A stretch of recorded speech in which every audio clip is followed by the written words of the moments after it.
Well, I'm back with some more, game rants. The first one, I really wanted to go more into the Xbox versus PlayStation, and just modern gen games. But I got to move on. And one of the things I really wanted to talk about was basically the current gen disappointments. The current gen disappointment, I guess. As far as I know, maybe like a couple of my friends and myself, are the only people that really upgraded, I guess, to the newer consoles. And honestly, other than maybe a couple of games that I played, I don't play a lot of video games, other than maybe a couple of games that I've actually played versus seen. Yeah, there's some great games, but games that are only for next gen, there's a lot of disappointment there, meaning I shouldn't really, compared to last gen, we had a lot of great video games on PlayStation, on Nintendo, and on Xbox.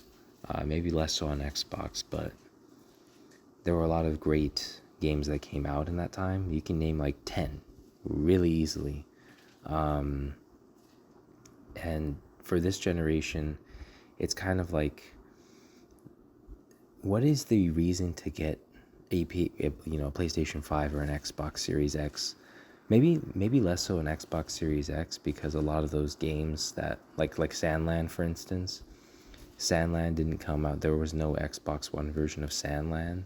There was only the Xbox Series version of Sandland, as opposed to the PS4 version of Sandland, PS5 version, mainly because a vast majority of the Sony player base hasn't upgraded to the PlayStation 5 yet, so they can still make a good amount of money on the PlayStation 4.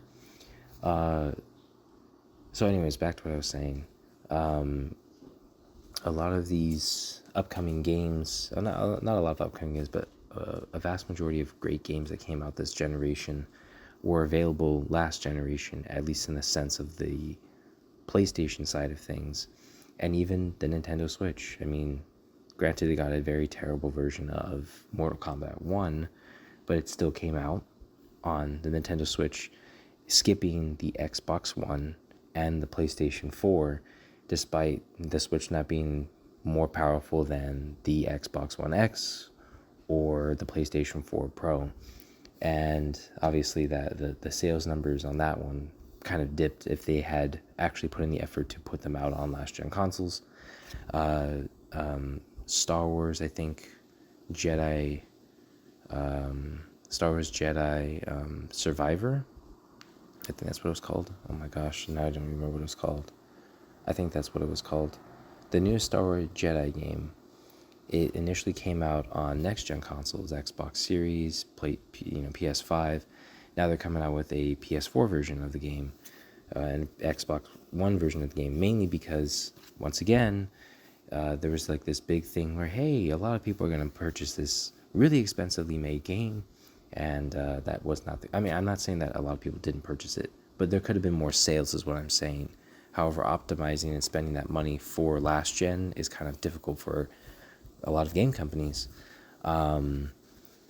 So there's just a lot of disappointment. Final Fantasy 16 and Final Fantasy 7 Rebirth selling poorly, as well as what's another one? Forspoken, and one other game I forgot. I'll remember it probably a little bit later. Selling poorly on PlayStation 5, and mainly because, again, a vast majority of people that probably were playing Final Fantasy 7 Remake are still on PlayStation 4, and the people that were probably playing, Final Fantasy 15 were, once again, it didn't come out on PlayStation 5, once again on PlayStation 4, and Forspoken is a new IP, and if you're going to come out with a new IP this generation, you might as well put it on last gen consoles just to, beef up sales. However, they put all their eggs in one basket, and it didn't do very well, for lack of a better term. I know I'm bringing up a lot of Sony side, but like Xbox side, man, like you had Redfall, you had what's it, Crackdown 3.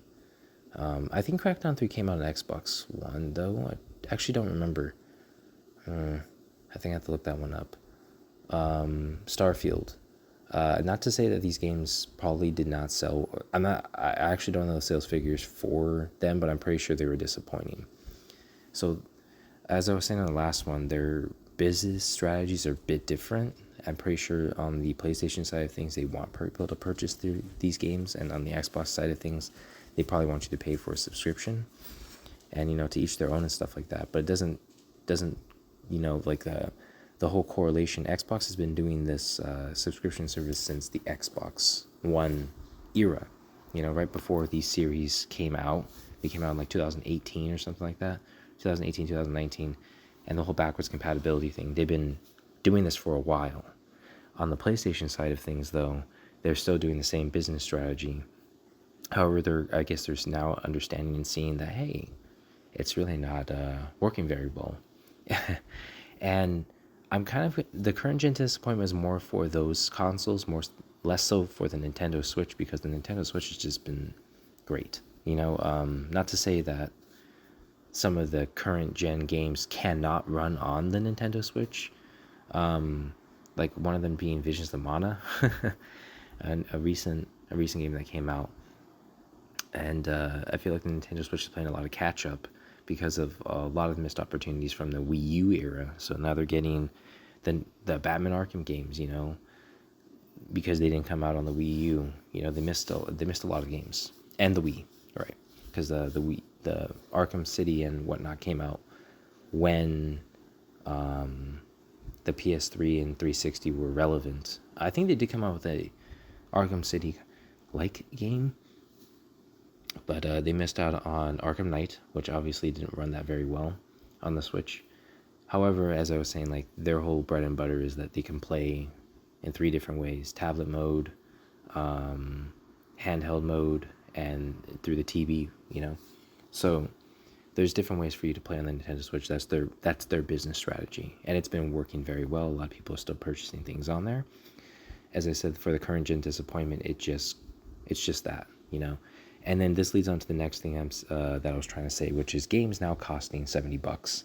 I think we all assumed sooner or later the games were going to cost more. However, and games like Black Myth Wukong, which are like $50-$60, and Alan Wake, which was like $50 because it came out only digitally. Other than for like a certain number, like maybe indie games and stuff like that, like Chained Echoes, $25.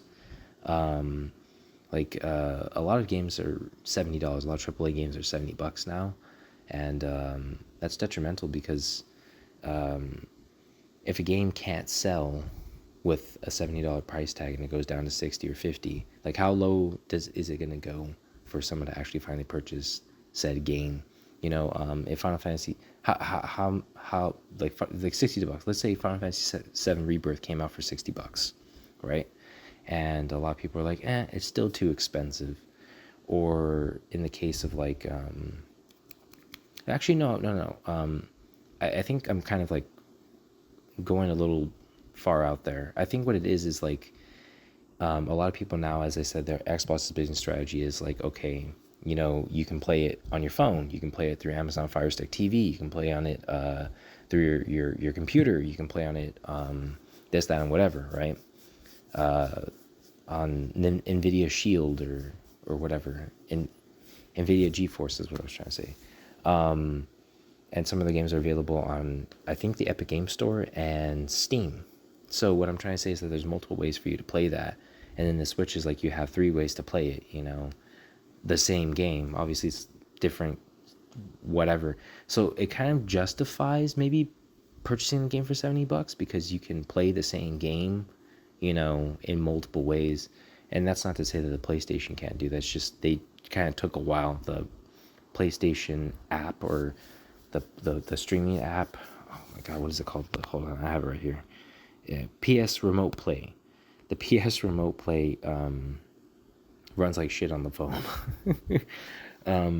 Even with great internet connection, even if I have my laptop plugged into the Ethernet or whatever, it still runs terribly. So they came out with the Portal, PlayStation Portal, which a lot of people are like getting great feedback on that and stuff, but that's another $400. And as I said, Xbox isn't really, if you have a cell phone, Xbox is like, you don't have to pay a fucking app, or you don't have to put some other thing in there for you to you know, enjoy your games, basically. And so I think when you look at games costing $70, I think for me now, when I was a kid, it was different, obviously, but as an adult, you're kind of like, how many different ways can I play the same game?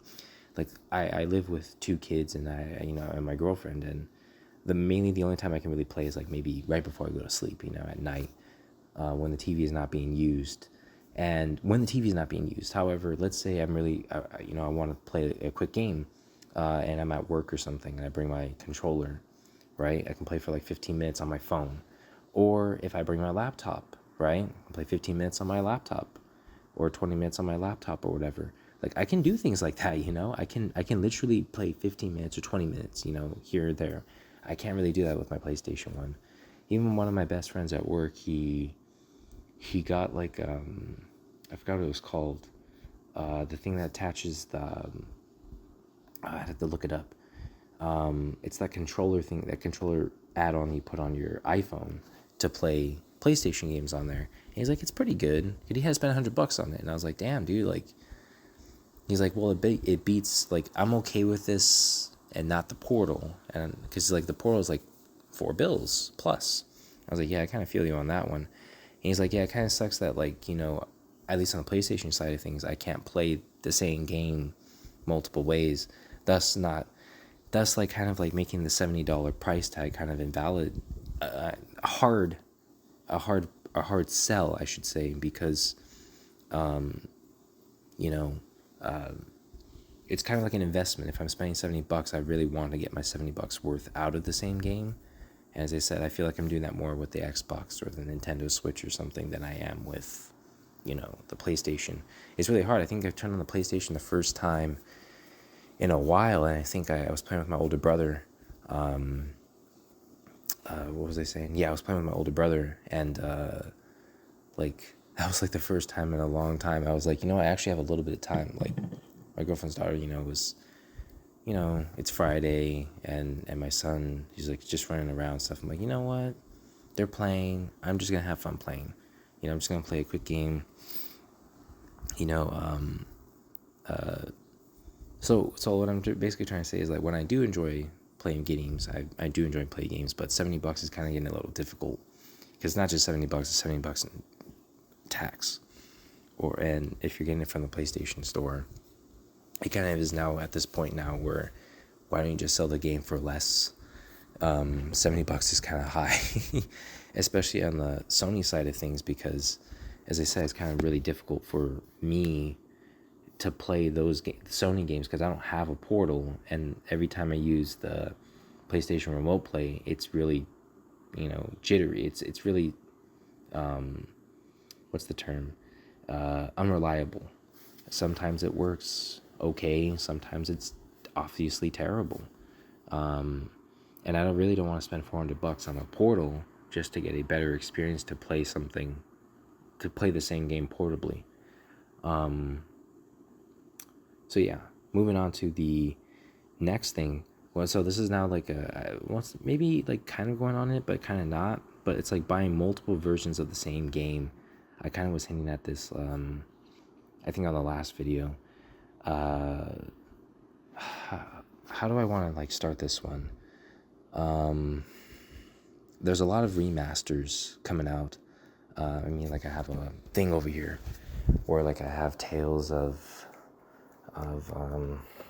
they're coming out with Tales of Grace's F and Exilia remastered and all that kind of stuff. I'm pretty sure the other ones, but Silent Hill HD collection, or the Devil May Cry HD collection, or Sleeping Dogs on Xbox or PlayStation 4 versus the PlayStation 3, like buying multiple versions of the same game. Other than maybe like DMC Devil May Cry, and maybe Bayonetta, maybe. I didn't really see a vast reason to purchase it. Tales of Symphonia. The Tales of Symphonia on PlayStation 4, the Xbox, I heard wasn't very good compared to the PS3 version that came out. And then like buying the Batman Arkham collection on like the Xbox and the PlayStation 4 versus, the originals.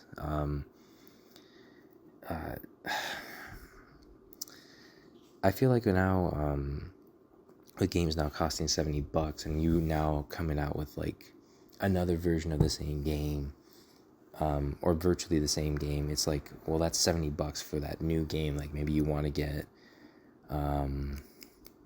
what's a game that's coming out? Let's say you want to get, Metaphor ReFantazio. I want to get Metaphor ReFantazio for $70. But then they're like, oh, you want Tales of Grace's F, right? It's going to cost you like $60. Like, shit, man, that's like $130. But you already have Tales of Grace's F on the PS Vita. It's just like, you got to really think about this whole investment thing now, because it's like, I already have this version, but it's a better version. It comes with 4 times speed, as opposed to Tales of Grace's F, like the original, like combat, it kind of can take a while or whatever. It's no quality of life updates, I guess what I'm trying to say.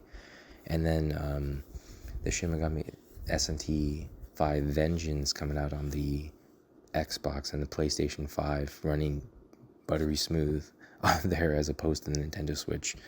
Because I already had the SMT 5 on the Switch. It was the only physical game I believe I purchased for the Nintendo Switch. The other ones were digital.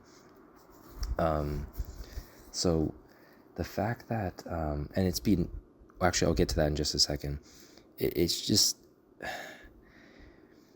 I think I'm now at a point now where like you have DLC, and DLC has been around for a long time. We're not talking about like expansion packs. We're talking about like just DLC. Now, Borderlands did this with their games where they have an HD or Ultra HD texture pack, right?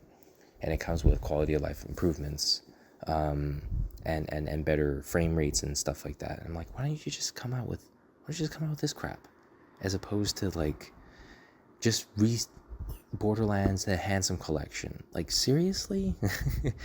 And granted, it's virtually always on sale for $10, but that all you have to do is just get Borderlands 2 or the pre-sequel, and then just get the free update. But I get it, like you really want them all on one disc, or you really want it in one area, but then it's just, okay, and is the game going to run buttery smooth? Is the frame rate going to be this, that, and whatever? And as I said, for some of these games, they're fine, but then you have to come out with patches and patches and patches, and then I guess it's just the norm of the gaming industry now. But we're now buying multiple versions of the same game. You want a better version of this, it's going to cost you $10 extra. In the case of Last of Us Part 2, right?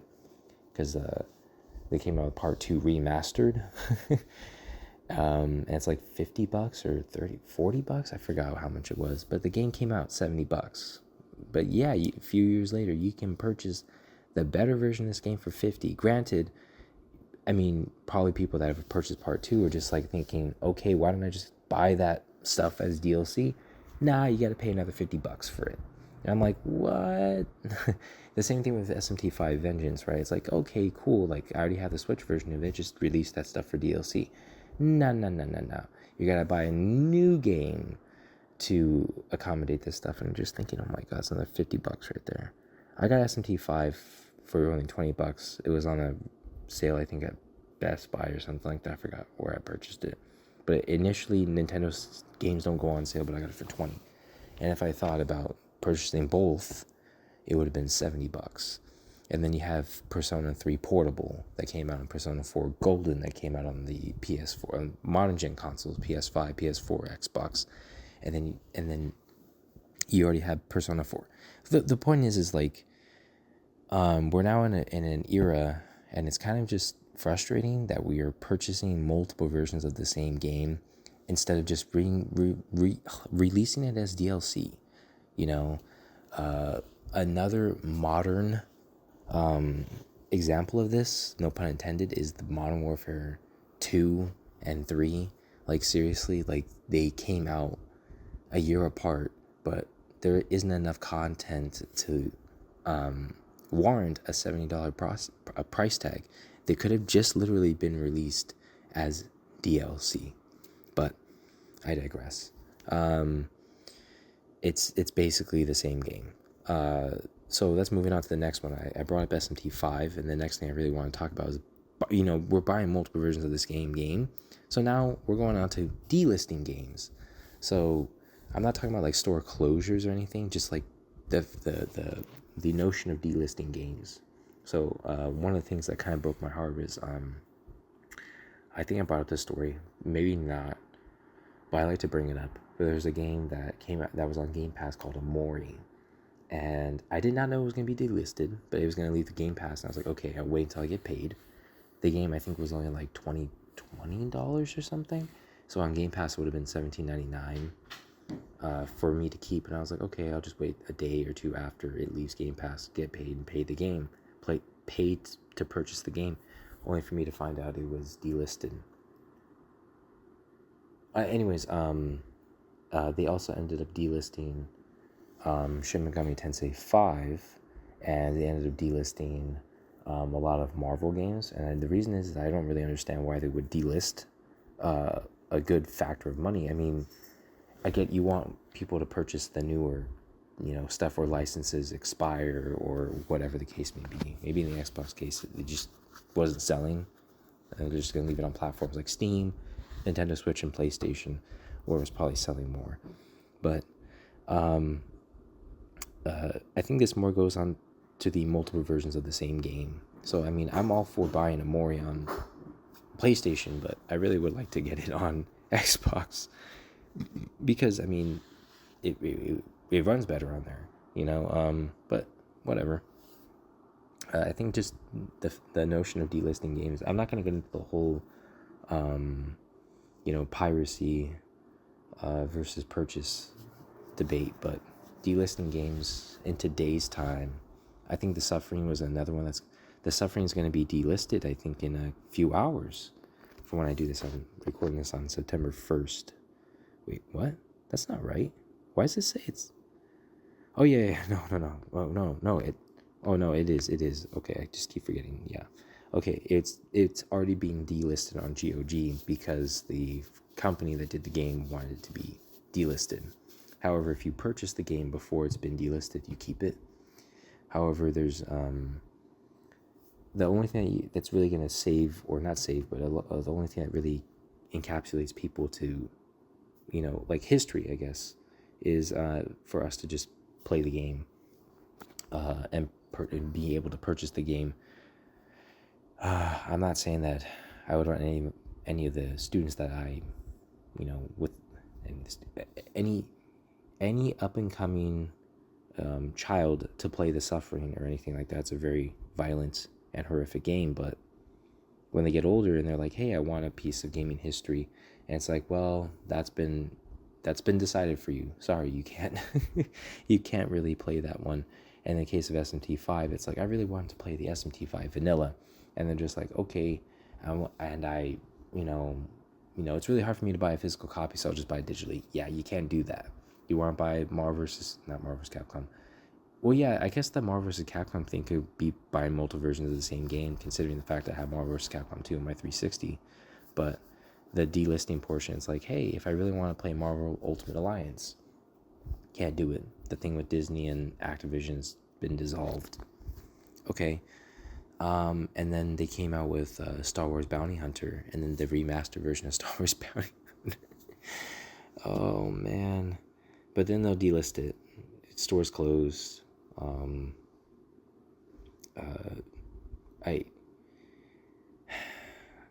If you really want to beef up this generation some more, you really should delist games less. Maybe games shouldn't. Maybe games. I mean, if they cost $70. Give us a reason for the game to give us multiple reasons to warrant that $70 price tag. You know, I can play the same version of this game multiple ways, and then stop giving us. I'm not saying that, like, you know, purchasing Tales of Grace's F and Exilia would not be great. I mean wouldn't be bad, but I mean, like, I'm really gonna play my PlayStation 5 just for older games, like games that were 10, 15 years old, or am I gonna play my PlayStation 5 to play new shit? You know, Shin Megami Tensei 5, great, but in standard practice, the game is more than 4 years old. Batman Arkham games, great, they're on the Switch, but the game is like Arkham Asylum came out in 2009, which was like 15 years ago. I mean, really? But then you'll go and delist some of these games.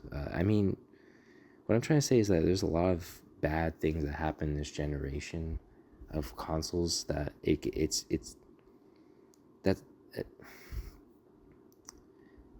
just really frustrating, because the last thing I really want to talk about was video game preservation. So you got the disappointment of, like, the games that are coming out and studios closing, and then because they're not selling enough, because it costs too much money, because we put it on the wrong consoles, or we didn't put it on enough consoles, or the marketing wasn't really good, because of games being more expensive now, they have to probably cost $70 just for us to break even, or we now have to increase our, what is it called again, our sales quota, because it's so expensive. So then, in order for us to mitigate costs, we have to re-release another game that's already been out, and then delist the games so that people don't buy the older versions, so that people buy the newer versions.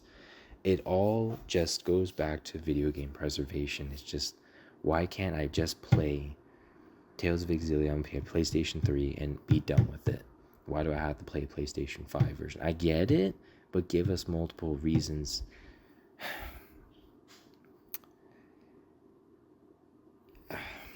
I don't know. It's just, there's just a lot of things that go in my head when I hear, great, this game is being remastered, and the only thing I can really think of now when I hear that is, like, are you still selling? I'm not saying that Tales of Exilia you can't purchase or anything, and with the whole retro scene now being a more commonplace thing, there's a lot of FOMO for older games. It's great that people are now starting to understand the quality of these older games.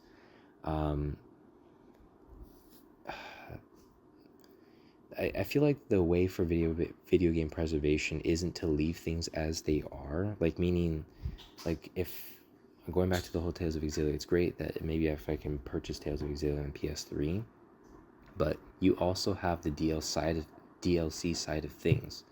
So, if you're gonna resell Tales of Exilia for like $30, right? And let's say you do come out with DLC. Not saying you should, but if you do come out with DLC, or for Tales of Exilia, give us like a free HD textures pack or some crap. I don't know. A lot of people, I'm not saying a lot, but a vast majority of gamers have not upgraded, and the reason is because there's an uncertainty for the future of gaming, meaning, like, now people are now smart and realizing that, hey, we spent 10 years, or like virtually 10 years with this console, and the game companies are still not twisting our arm for us to purchase something new. I'm not saying that didn't happen with me or anyone else, but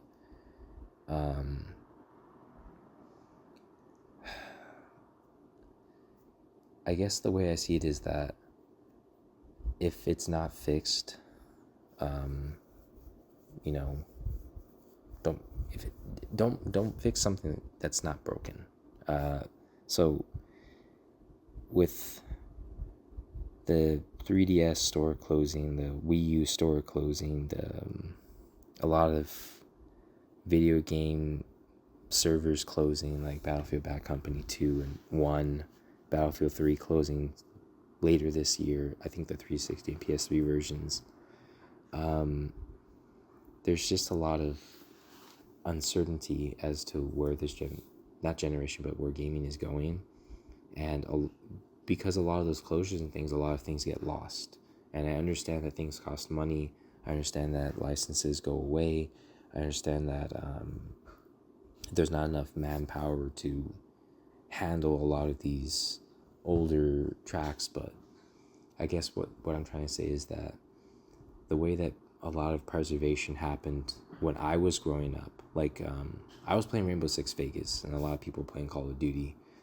And the way that Rainbow Six Vegas was preserved before we had, like, I'm not saying social media, but a huge social media thing, was that we went on, that person knew somebody who knew somebody. We were all friends, and we all played. We started with Rainbow Six Vegas, moved on to Vegas 2, and then from there we went our separate ways. Some people played Call of Duty, some people were playing Ghost Recon, which I did. I played Ghost Recon Advanced Warfighter 2, and I played that with a friend.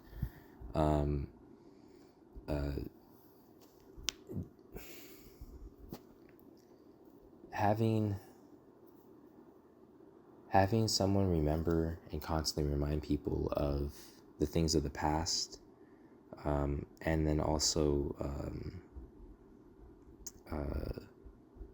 trying to, once in a while, not saying every day, but once in a while, maybe like a month or something, bring back the servers for these older games that you lost. Say, you know what, it's Battlefield Bad Company. It's like the 10th anniversary of Battlefield Bad Company 2 or whatever, 15th. And say, hey, for one day or one weekend only, we're going to bring back Battlefield Bad Company 2. You guys can play and have the times of your life, and, we're going to give the game away for free for the weekend or something like that so people can enjoy it. That's a way to preserve a game by not breaking the rule that, that you want to do just for that weekend. Or, let's say Marvel Ultimate Alliance, you can't purchase the game anymore. And Disney were to say, I'm not saying they would, but Disney were to say, you know what, instead of us like reselling Marvel Ultimate Alliance 1 and 2 as a bundle or separately or whatever, we like they do the same thing, like they say for a weekend, or maybe they do a look back, right? They do that with their MCU films all the time, behind the scenes, whatever. They share all this stuff. And I know that Deadpool and Wolverine, they show behind the scenes stuff. It would be great if people were to be constantly reminded, like what Marvel Ultimate Alliance is and X-Men Legends, they mean a lot to us. And then they show a clip. Thank you, Marvel Ultimate Alliance and X-Men Legends for all this crap. You don't have to play the game, but just giving us a history lesson or showing us that you actually do care about your property, your intellectual properties, goes a long way. All those Spider-Man games that are delisted, show us that you love them. We don't have to purchase it, but the fact that we can see that you love it and you're sharing that love with us, that's the way you preserve. That's the way that you can preserve video games. Me talking about it with people that, don't really even care. namely my girlfriend. I tell her a bunch of stuff, but that's the way that I preserve the memory of those older games, despite me not being able to play them anymore, or because a lot of people aren't playing them anymore, can't really enjoy them. Having that memory, or having that, or sharing experiences, or looking back at the things that were at the time, that's how you preserve. That's how you can preserve. That's another way you can preserve video games. Bringing them back for a weekend, doing a special on them. Hell, bringing them back to the store for purchase, even if it's for a limited time. giving us a history lesson, opening up a museum, putting them on arcade so that people can still enjoy them. I know they do that in Japan for some older games. Those are various ways, or playing it in a different format,